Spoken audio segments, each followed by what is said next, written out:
Ask IITians once again. Now in the previous topics we had already covered till the concepts of acids and bases, and now we are going to do a new topic today where we'll be discussing about the behavior of acids and bases. So by the term behavior I mean when an acid is dissolved in water or when a base is dissolved in water, what it is going to behave like. So we'll be discussing the complete details here. I hope you are ready for the topic. Let's start with the topic now. Now let's discuss something more about how the acids and the bases, since we have discussed a lot about them, we have discussed how are the different categories in which acids and bases classified, or what are the different concepts to call something as an acid and something as a base. Now let's see how the acids and bases are going to behave in water. So we say that let's discuss the behavior of acids and bases in aqueous solutions.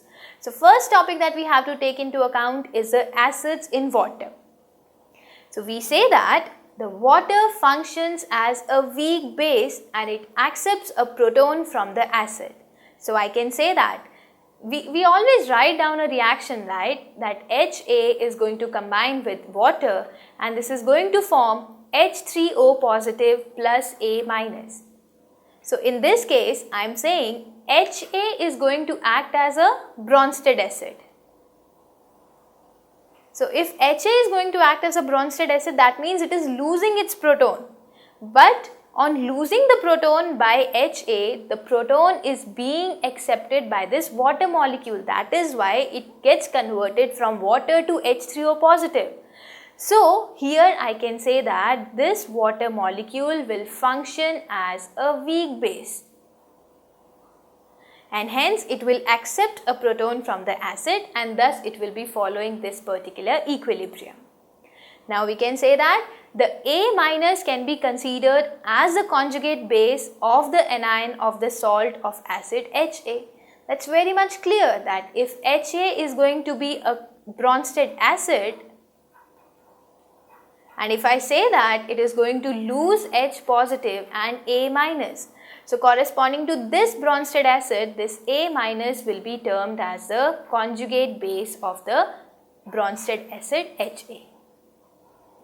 So this was the behavior of acids in water.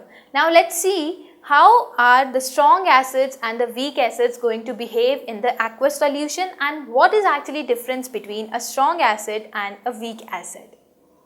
So we say that an acid is considered to be a strong acid if it can give up its proton very readily. So the basic thing we are going to define is what is the ease with which an acid can donate its proton. So if an acid is able to donate its proton readily, that means it will be called as a strong acid. So in the aqueous solution, if I consider the aqueous solution of HCl, we say that there is an equilibrium. HCl plus water is going to give me H3O positive and Cl minus. So if I say that since HCl can give up the proton very readily, HCl is such a strong acid that it always have a tendency to so as to give up its proton readily, this equilibrium will lie more towards the right hand side. And this is the basic reason why in many cases we simply write HCl plus water to form H3O positive and Cl minus. So instead of showing that equilibrium sign, we basically show a simple arrow towards the right hand side, because this is determining that the equilibrium is more and more towards the right hand side. So consequently I can say that the base Cl minus, it will not take up the proton from H3O positive readily. Hence, if HCl is termed as a strong acid, the Cl minus will be termed as a weak conjugate base. And the explanation goes the same way around, like if the acid has a more tendency to dissociate, that means the conjugate base will always have less tendency to accept the proton again and to form the acid. So that is why we say the equilibrium is more shifted towards the right hand side. So in general, I can say that the conjugate base of a strong acid will be a weak base. So now let's discuss more. It says that in the case of weak acid like phenol, so we know that the formula for phenol is you have OH and then you have a benzene moiety. So this is the case for phenol. If you dissolve the phenol in water, what are we going to get? This H positive is lost and it forms H3O positive and a phenolate ion. So in this case, the equilibrium will lie far to the left. So instead of being called as a strong acid, we say that the equilibrium will lie more towards left. So the conjugate base, that is C6H5O minus of a weak acid. So this is now a weak acid and this is the conjugate base, which is a stronger base. So if I am saying the conjugate base is a stronger base, that means the acid which we were talking about, that is going to be a weak acid. So always we say that the phenolate ion is such a strong base that its corresponding acid, which is phenol, this is a relatively very weak acid. Again, let me say that there is little ionization in the aqueous solution of a weak acid. So that is why the acid is a weak electrolyte and hence the solution has a low conductance. Because the conductivity of solution is nothing but it is determined by the number as well as the type of electrolytic components which are present in the solution. Now, if I keep this point of the type of electrolytic components in the solution, if I simply consider about the number of species which are there inside the solution, now the number of charge carrying particles, or if I should say the number of ionic species are less in the solution is going to have a very low conductance, and this is what is being considered here. Okay, so now let's continue with the discussion where we're discussing about how the acetic acid in water is going to behave. So what did we say about that is the conjugate base of acetic acid acts as a base in the reaction. So we said that first of all I had taken acetic acid. So I said CH3COOH was written as CH3COO minus plus H3O positive. So if I was taking a water molecule here, so I could have written this particular reaction. And on the basis of this particular reaction, we had written the acid equilibrium constant for this reaction. And I had written that Ka will be nothing but CH3COO minus, and then you have an H3O positive here, and then you divide it by CH3COOH moiety as such. Now we say that since this was an acid, so this was going to behave as a conjugate base. Now we said that according to the Bronsted-Lowry concept of acids and bases, an acid is the one which can donate a proton and a base is a one which can accept the proton. So if this is a conjugate base, so that means it will start acting as a base in its reaction with water. So what we can say that this CH3COO minus will combine with a water molecule and it will start reacting as a, if it starts reacting as a base, so we can say that it will form CH3COOH plus OH minus. That means it will take a proton from water molecule and it will release the formation of OH minus. So I can say this CH3COO minus will further react with the water molecule. It will start acting as a base. Now since it is acting as a base, it is acting as a Bronsted base. So Bronsted base means it will accept the the proton. So if it accepts the proton from water, it becomes CH3COOH plus there will be some OH minus aqueous in the solution. Now since this is a base, I can write the K equilibrium constant as CH3COOH into OH minus. Again, I'll divide it by CH3COO minus into water. Again, I'll say that the water is being taken as a solvent. So if I take this concentration of water on the left hand side, so I'll call it, earlier we called the K equilibrium as K equilibrium. Now since it's a different reaction, so I'll call K equilibrium as K dash equilibrium. So if I multiply the K dash equilibrium with the concentration of water, which is nothing but a constant value being taken, so I can say that I'll get the value as CH3COOH into OH minus by CH3COO minus. So it's nothing but it will be the Kb for this CH3COO minus. So this proves our fact that the conjugate base of acetic acid will act as a base in its reaction with the water system. So if I continue the discussion, we all know that for the water molecule, if I write water plus water, since it's going to give H3O positive plus OH minus. So I can write K equilibrium for water as H3O positive concentration into OH minus concentration by water concentration square. So if I multiply K equilibrium with the concentration of water square, I get this value will be H3O positive into OH minus. And this value is nothing but it again a constant, because K equilibrium, which was a constant, it was multiplied with the constant concentration of water. So this value will be Kb. So we can say that the concentration of OH minus from this equation will be nothing but the value Kb, Kw divided by H3O positive concentration, or the value divided by H positive concentration. So we can use this thing and we can replace it in the above formula. Like here we were having Kb is equal to CH3COOH into OH minus, and then we were having CH3CO minus. So I will try to replace this OH minus in the next equation. So I had written CH3COOH, CH3CO minus was still here. Instead of OH minus, I had now written Kw by H positive. So if I consider the overall thing, we can very easily find the relationship between Ka, Kb and Kw. So Kw is known as the ionic product of water, Ka is the dissociation constant of the acid, and Kb here is the dissociation constant of the base of the corresponding acid. So we can say that if I compare the strength, and Ka into Kb will find out a value to be a constant Kw. So I can say that Kb will be Kw by Ka. And I can say that if an acid will be a stronger acid, that means if it will have a high value of Ka, the conjugate base will have a lower value, so the Kb will have a lower value. And this is what we were trying to find out. We were trying to relate how the strength of acid and bases will be leading, or it will be related to the concepts of acids and bases. So we can say that thus if the acid is stronger, that means if an acid has a larger Ka value, that means it will have a weaker conjugate base and it will have a smaller Kb value, and we can also consider it vice versa.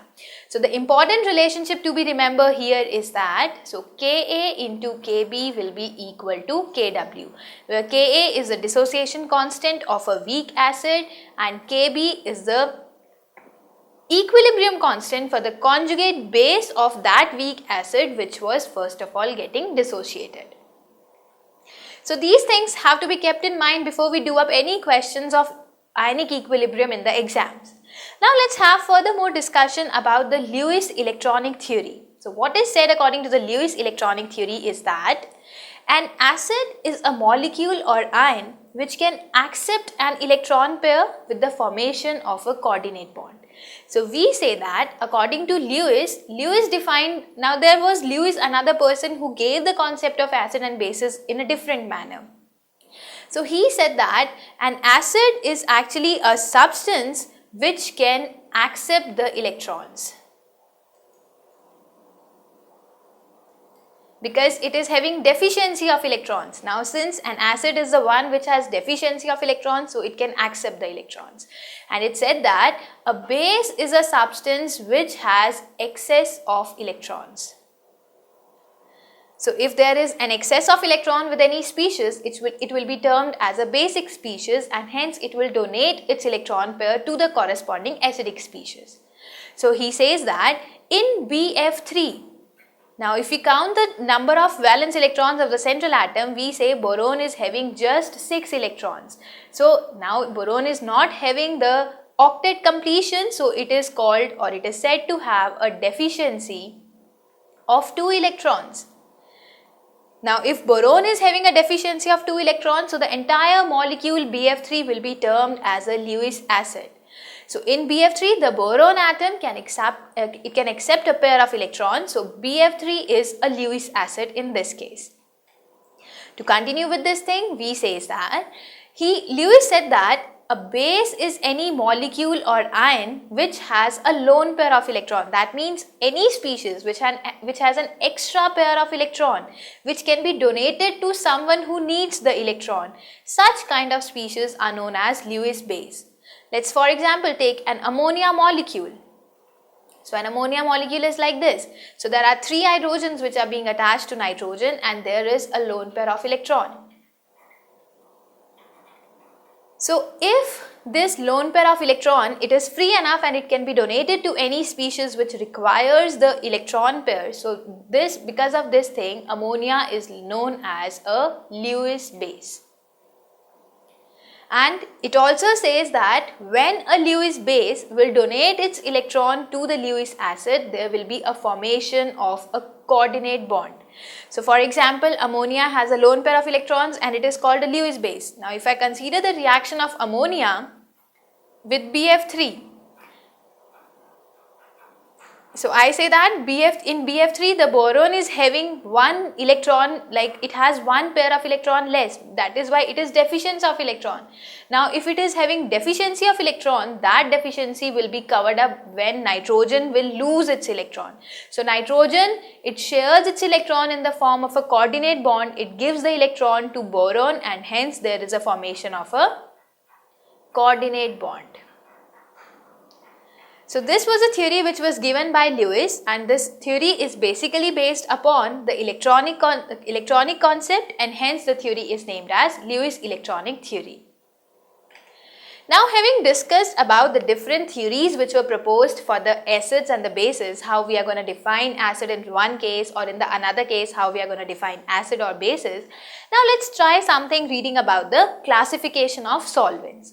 We have already talked about like anything in which you are dissolving something. So that particular thing in which a solute is being dissolved or the thing which is taken in more amount is known as a solvent. Now since we are discussing the ionic equilibrium, the solvent term is very important and there are different ways in which the solvent can be classified. So there are 2 types of solvents which are generally considered in case of ionic equilibrium. The first solvents are known as protic solvents or protonic solvents, and the second type of solvents are known as aprotic solvents or non-protonic solvents. So what is the difference between these 2 solvents? Let's consider one by one. We say that in the case of protonic solvents, or which are also known as protic solvents, these are characterized by the presence of a transferable hydrogen and the formation of onium ion. So if we say if the solvent is having such a way, like for example we say water is a solvent. So if I consider the equilibrium between water and water, so one molecule of water is combined with another molecule of water, I can say that it is going to form H3O positive and OH minus. That means there is a transferable proton. So if any solvent contains that transferable proton, such kind of solvents are known as protonic solvents. And in such cases, in cases of such solvents, it is the auto-ionization which take place. So as we have already represented in the earlier slide, I said that water is going to combine with another molecule of water and it is going to give H3O positive and OH minus. So that means there was one transferable proton which got transferred from this molecule to this molecule, and hence this molecule became H3O positive and this molecule became OH minus. So this process is known as auto-ionization, like by itself it is getting ionized. So there is nothing else which is added from outside. It's just like you have taken the solvent and it is getting self-ionized. So we can also consider the case of ammonia. Ammonia also contains a transferable proton. So if I write the reaction between 2 ammonia molecules, I can say if this ammonia loses one of its proton, it will form NH2 minus. And if since this proton is being transferred to this particular molecule of ammonia, so it becomes NH4 positive. And hence ammonia is also an example of protic solvent. The other examples of protic solvents will be HX, and it will also have H2SO4. So in H2SO4 we say that one molecule of H2SO4 will be combining with another molecule of H2SO4 and it will lead to the formation of, like this first of all loses one proton. If it loses proton, it will form HSO4 minus. and this proton is being transferred to this particular molecule, so it forms H3SO4 positive, and hence H2SO4, it also contains a proton, a transferable proton, and hence this type of solvent is known as protonic solvents. Now further classification of protonic solvents can be done according to this concept. It says that the protonic solvents may be acidic, they may be basic, or they may be amphoteric. Like what are the cases of acidic protonic solvents? So anhydrous sulfuric acid, if we have taken, like the base, the corresponding thing is acid. So if I am taking sulfuric acid, that is an acidic kind of protonic solvent.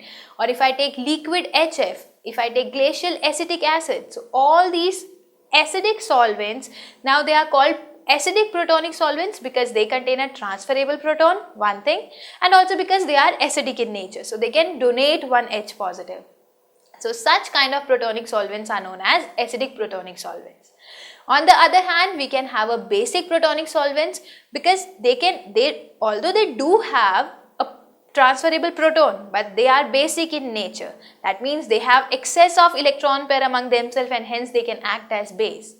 The third kind of protonic solvents are known as amphoteric protonic solvents. For example, water, the proton containing the anions also. So I can say that in this case, water plus water is going to form H3O positive and OH minus. So water is neither acidic nor basic, so it's neutral, or we can say that it is both acidic as well as basic, and hence water is classified as an amphoteric protonic solvent.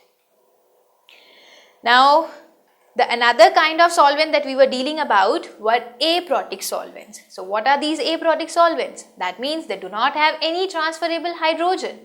So such solvents which do not have any replaceable or transferable hydrogen ion in them are known as aprotic solvents.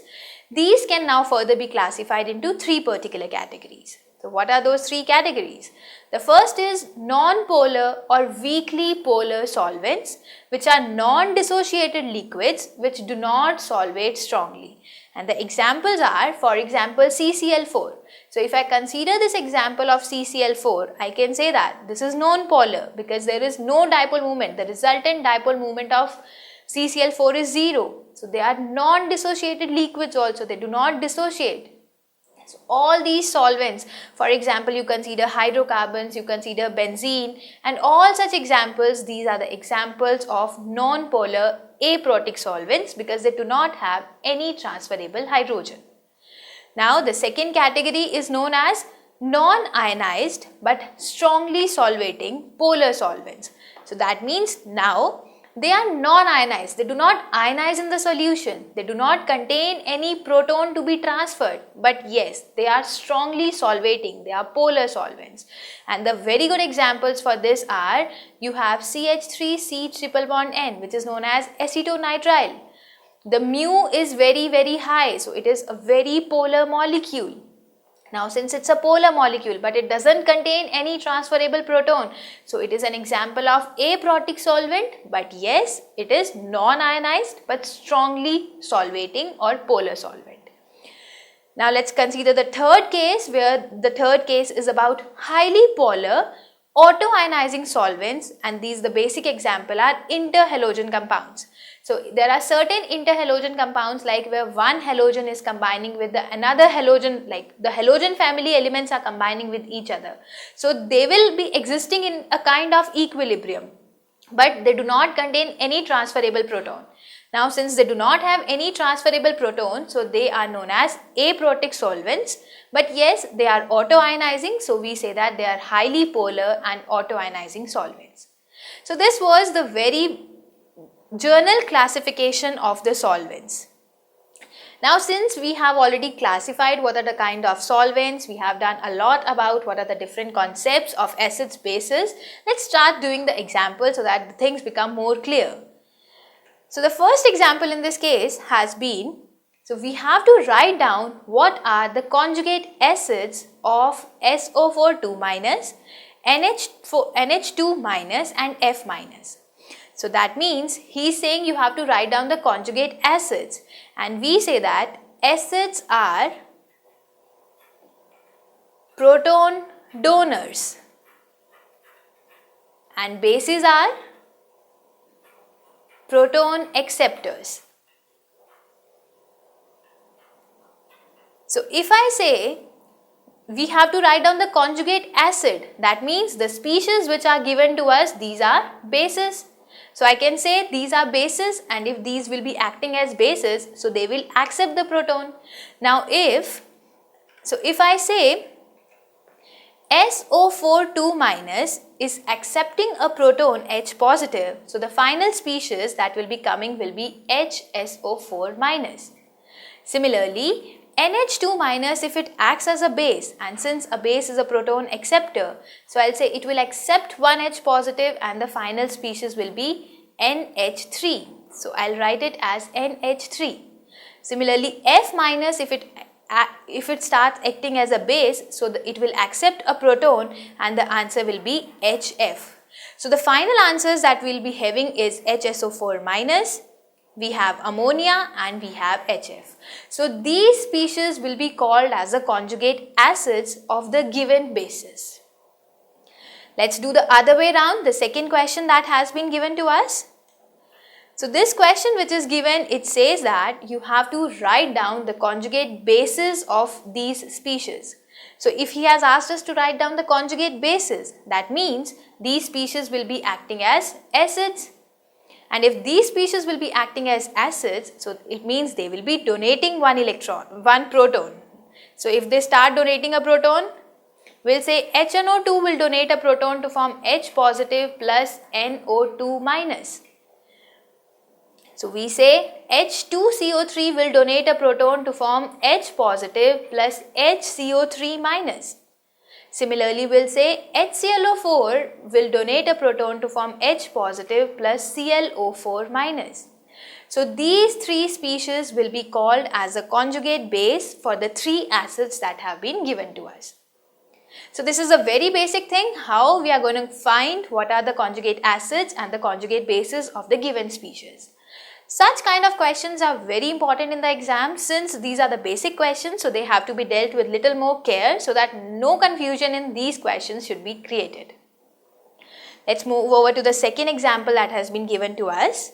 So he has said that you have to write down the conjugate acids and the conjugate bases of the amphoteric species. So see, now he has said that these are amphoteric species. Now these are amphoteric means they can act both as acid as well as a base. Now if it acts as an acid, so it will accept one proton. So if it acts as an acid, it will donate one proton and it will form the conjugate base. So if it donates a proton, so we'll say it will form H positive and there will be S2 minus. Similarly, if ammonia acts as an acid, it will donate a proton and it will form H positive plus NH2 minus. Now, if HSO4 minus acts as an acid, it will donate another proton and it will form SO4 2 minus. So these are the conjugate bases for the following species. Now, if I say these species, instead of acting as acids, they start acting as a base. Now, if they start acting as a base, that means we say that acids are proton donors and bases are proton acceptors. So, if these are accepting the protons, so we'll say one proton will be accepted here, one proton will be accepted here. So, whatever will be the final outcome, they will be nothing but they will be the conjugate acids. So, if these are the conjugate acids, we will have H2S, we will have NH4 positive, and here we are going to have H2SO4 with no charge. So these are the answers for the conjugate acids and these are the answers for the conjugate bases. Coming over to the next example, which says that which of this following is the strongest base? So we have to say that there are certain options which have been given to us, and out of these 4 options we have to find what is the strongest base.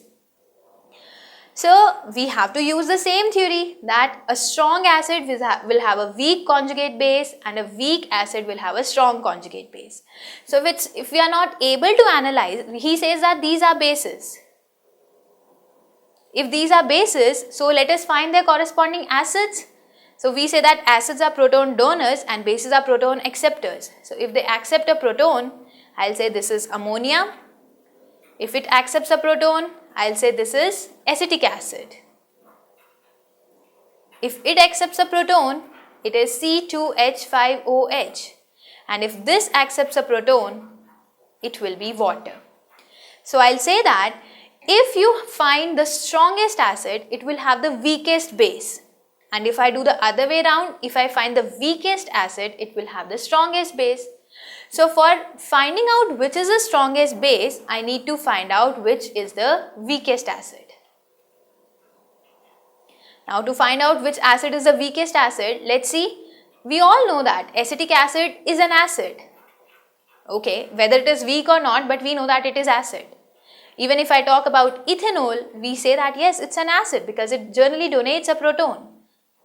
I'm not talking about whether it is strong or weak, I'm just talking about the acidic strength.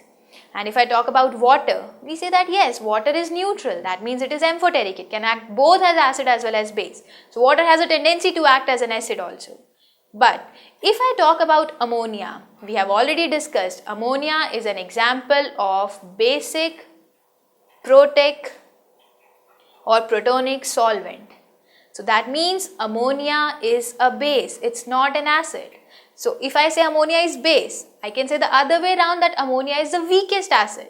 And if ammonia is the weakest acid, that means NH2 minus will be the strongest base. So this was all about these 3 examples related to this concept. Now we'll move ahead with the further topic. Students, having discussed about how the acids and bases are going to behave in water, now it's a time that we should move over to the another topic. But to move over to the another topic, you have to be very much confident till this part of the chapter. So I give you some time so that you can go back, revise till this work, and then in the next class we'll begin up something about the leveling solvents, the common ion effect, and also we'll discuss something about the properties of water. So by the time, prepare well for the next lecture and I'll be meeting you soon. So take care and goodbye.